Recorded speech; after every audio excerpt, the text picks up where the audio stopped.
coucou tout le monde. Alors aujourd'hui, rien qu'à la déco, je pense que vous savez de quoi on va parler. Regardez. Je vais peut-être vous les mettre comme ça sera peut-être plus facile.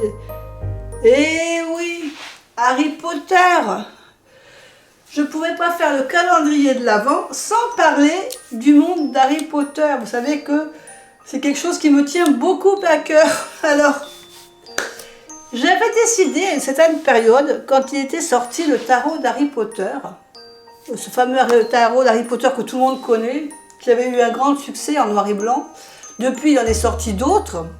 Mais bon, moi j'ai hésité parce que c'est vrai que je ne suis pas quelqu'un qui est attiré vraiment par le noir et blanc. Moi, il me faut qu'il y ait de la couleur dans les cartes et j'ai beaucoup de mal. Et je me suis dit, comme je vois qu'il n'en sortait pas en couleur, je me suis dit, je vais reprendre un peu les images du film d'Harry Potter et je vais essayer de me faire au moins les cartes majeures. Alors j'ai une de mes filles qui a le tarot d'Harry Potter, donc elle s'en sert souvent. Donc moi j'ai décidé de chercher sur internet les lames majeures donc, de ce tarot pour en faire une photo et vous faire une comparaison aujourd'hui avec ce que moi j'aurais mis si j'avais fait mon tarot Harry Potter. Alors là je vous présente les lames majeures parce que j'ai pas fait les mineures. Parce que je peux vous dire que c'est pas si évident que ça de trouver les cartes qui sont en relation avec le tarot. Alors, ici j'ai fait la photocopie donc des fameuses lames majeures que j'ai trouvées sur internet. Et là, je vous mets en relation les images d'internet pour lesquels moi j'ai fait le relationnel. Alors, pour le tarot d'Harry Potter, ici, on a le fou qui est représenté par Colline. Colline, le photographe qui est là pour faire des clichés de tout ce qui se passe à Poudlard. Moi, pour le fou, j'ai mis la lettre d'Harry Potter, la lettre que reçoit Harry pour intégrer l'école des sorciers. Pour moi, parce que je pense que c'est là où tout commence. La lettre, c'est vraiment c'est le démarrage de l'histoire d'Harry Potter. C'est cette lettre qui, en fin de compte, va créer toute son histoire. Donc voilà, moi j'ai mis, pour le fou, j'ai mis la lettre d'Harry Potter. Le magicien, ici on a Harry, qui est en magicien. Donc bien évidemment, personnellement aussi j'ai mis Harry. Harry qui découvre les pouvoirs de sa baguette. C'est son commencement, c'est là où il va commencer à faire toutes ces choses que font les magiciens. Il va faire l'apprentissage de la baguette et des sorts. Donc voilà, là je suis raccord avec le tarot. La grande prêtresse, ici évidemment McGonagall. Et pour moi aussi, c'est la grande prêtresse parce que c'est vraiment elle qui va seconder Dumbledore. C'est la seconde, je veux dire, c'est vraiment la papesse de Poudlard. Donc je l'ai laissée en grande prêtresse. L'impératrice, on a la maman de Harry, on a Lily Potter. Donc moi aussi, pour l'impératrice, j'ai laissé Lily Potter parce que je trouvais que c'est celle qui a donné naissance à Harry et c'est elle donc grâce à elle à qui on peut avoir cette histoire de Harry Potter. Désolée, j'ai la voix cassée, je suis un peu enrhumée. L'empereur, on a aussi James Potter. Donc là aussi, je suis d'accord avec cette carte d'empereur, puisque c'est le mari de l'impératrice, et donc c'est pareil, il a fait partie de la création de notre Harry. Donc pour moi, c'était logique qu'il soit là, et c'était le chef de famille. Voilà, c'est donc pour moi je reste bien dans Harry, dans James Potter. Au niveau du hiérophante, le hiérophante c'est voilà, c'est pareil que pour le tarot. J'ai également mis Dumbledore. Dumbledore c'est un de mes personnages préférés dans Harry Potter. J'aime cette image où on le voit devant ce hibou avec tout. C'est vraiment une image pour moi marquante au niveau du hiérophante. C'est lui qui tient les rênes de toute cette école avec l'impératrice, avec McGonagall. Donc là je suis pareil, je suis d'accord avec ce tarot et j'ai mis également Dumbledore. Les amoureux. Ici, les amoureux, on a la famille Lupin. Alors oui, je suis pas... voilà, je me dis que ok, la famille Lupin, d'accord, les amoureux, c'est vrai que ce sont les... On le voit dans les films, suivant les films à la fin, quand ils ont un petit problème, ils sont vraiment main dans la main. Pour moi, les amoureux ici, je les ai représentés par Ron et Hermione, parce que je voulais rester... voilà, je voyais bien, moi, les amoureux, je les voyais eux. Tout au long du film, on se doute qu'il y a quelque chose qui se crée entre eux, puis on voit bien qu'il y a des petits signes d'amour et d'amitié qui se lient. Donc moi, j'ai mis ces deux-là en amoureux. Le chariot, évidemment, hein, c'est le Poudlard Express. Moi, le chariot, j'ai mis le Poudlard Express avec la voiture de la famille des Weasley, parce que j'aimais bien ce relationnel. Voilà. C'est vrai que le chariot, il y a ces deux véhicules qui sont vraiment très présents dans les sagas, hein, la voiture, le train. Donc pour moi, voilà, c'est le chariot qui est bien représenté comme ça. La justice, sans surprise, on a également notre Dolores Ombrage qui est là. Alors, c'est vrai qu'on ne peut pas dire qu'elle soit toujours très juste dans dans sa façon de faire, mais elle est là pour représenter la justice. Donc, même si elle n'est pas toujours très juste dans ses actions, ici, pour moi, c'est vraiment la justice qui est représentée par elle. L'ermite. L'ermite, ici, on a Rogue Sirius. Et moi, je n'ai pas mis Rogue. Et oui, j'ai mis Rusard et Mystaigne parce que je trouve que j'aurais pu mettre Rogue, mais Rogue je le voyais plutôt dans un autre registre.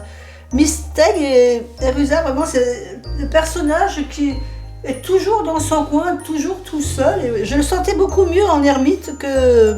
Voilà, en plus il a là toujours sa lanterne quand il se balade dans les couloirs. Donc pour moi c'était voilà, plus l'ermite.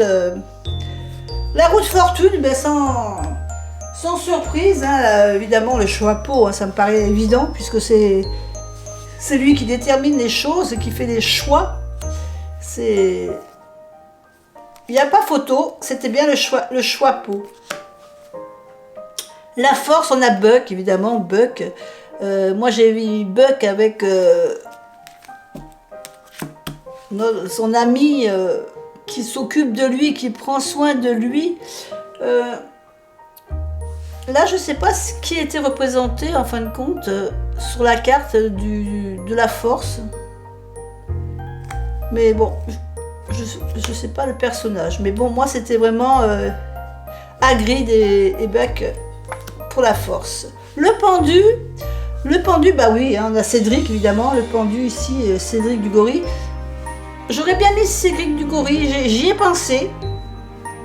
Et je ne l'ai pas mis tout simplement parce que je n'ai pas trouvé de photo du film où on voit Cédric dans cette position.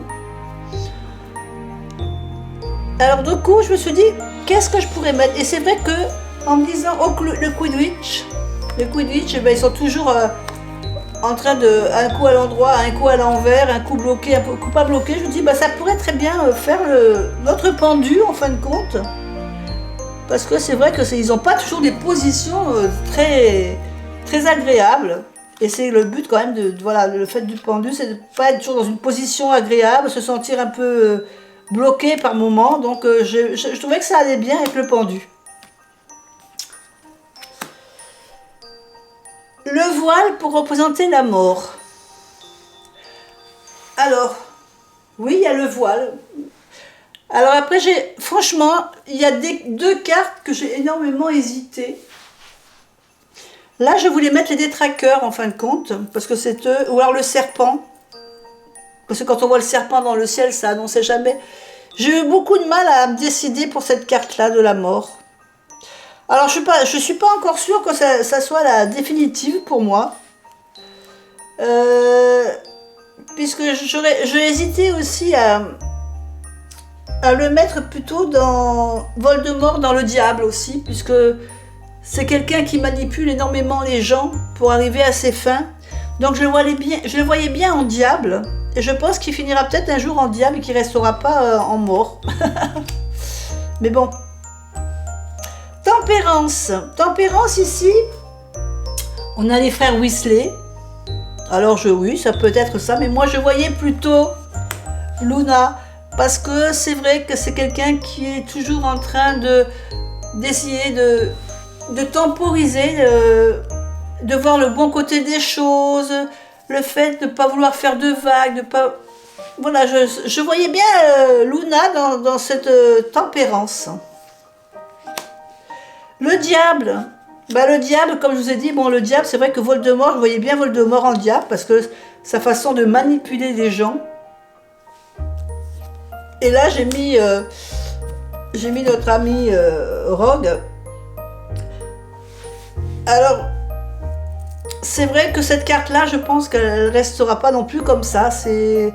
Puisque je pense qu'il sera remplacé sûrement par Voldemort. Mais à l'époque, quand j'ai mis Rogue, je me disais que c'était une personne qui était aussi manipulatrice, puisqu'elle ne laissait pas paraître en fin de compte, ce qu'elle était en train de faire. Donc, elle manipulait un peu la façon des autres de le voir. Donc, c'est pour ça que je l'avais mis ici en tant que diable. Mais c'est pas dit qu'il reste en diable dans mon tarot. La tour d'astronomie, bien sûr, la tour d'astronomie, ça pouvait être que ça pour représenter la tour dans le tarot. Donc là, pas de problème, on est d'accord avec ça. L'étoile, ici on a la nuit avec les enfants qui arrivent avec la barque vers Poudlard, donc qui suivent l'étoile pour aller à Poudlard. Moi j'ai plutôt mis l'étoile, je l'ai pas, elle n'est pas là l'étoile, attendez, hop, l'étoile, j'ai mis plutôt le Patronus, parce que ce Patronus, voilà, qui apparaît dans la nuit, le Patronus de Harry. Je le sentais bien comme ça. Donc, la lune, et bien évidemment, la lune, moi j'ai mis aussi la cabane hurlante, hein, avec les deux protagonistes qui représentent le loup et le chien. Ça me paraissait évident. Là, on peut pas mettre autre chose que ça, je pense, dans le tarot. Et dans tous les autres tarots, je pense que ça doit être à peu près pareil. Au niveau du soleil, il y a le phénix, oui, j'ai cherché le phénix, mais j'ai pas trouvé d'image vraiment de phénix qui me représentait trop le soleil. Et puis, j'aimais bien cette image de Poudlard, voilà, le phénix avec le hibou, avec cette couleur jaune qui rappelle le soleil. Mais c'est pareil, peut-être que celle-là, un jour, dans mon tarot, elle changera d'interprétation.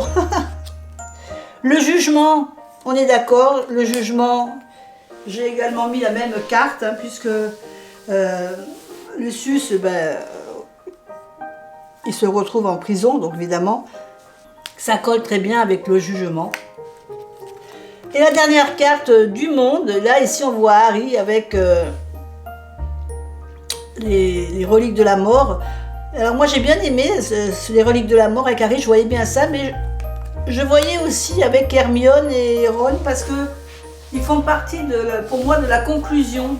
Hein, si Harry était tout seul, il n'aurait pas réussi à faire tout ce qu'il a fait. Et donc pour moi, dans le monde, il y avait forcément Ron et Hermione qui étaient liés avec Harry dans cette carte du monde. Voilà, ben écoutez, je vous ai partagé ma vision du tarot avec les arcanes majeures dans mon monde d'Harry Potter. Je continue toujours à travailler dessus, hein, je cherche toujours. Maintenant, j'essaie de faire... je vais essayer de faire un tarot peut-être plus dessiné, mais je continue quand même à travailler dessus, mais c'est difficile, je vous assure franchement. À la limite, je me dis les 24, les 22 lames majeures, je vais arriver à les faire, mais alors, faire les cartes pour les coupes, les bâtons, les deniers, et là, ça c'est pas évident du tout de trouver pour toutes ces 4 séries des représentations. Mais bon, ça, j'ai le temps encore de travailler dessus pendant des années et des années. Moi, je vous fais des bisous et puis je vous dis à bientôt pour une autre vidéo. Bye bye.